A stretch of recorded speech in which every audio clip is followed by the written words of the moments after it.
So we're looking at the brand new SkyScout that went into production last week. So it's a small form factor drone. It weighs less than 5 pounds with no payloads, no batteries. It's got interchangeable payload. Our payload lineup starts with a 24 megapixel mapping camera.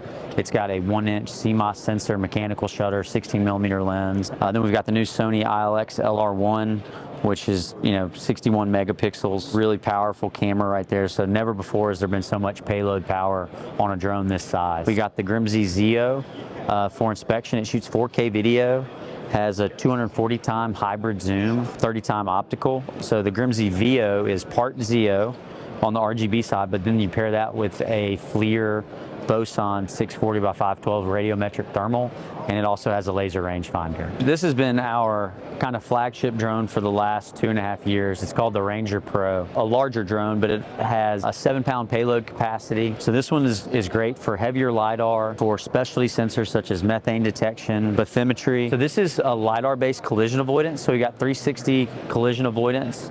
This is a PPK antenna for the LiDAR unit, and this is just our antenna for the drone.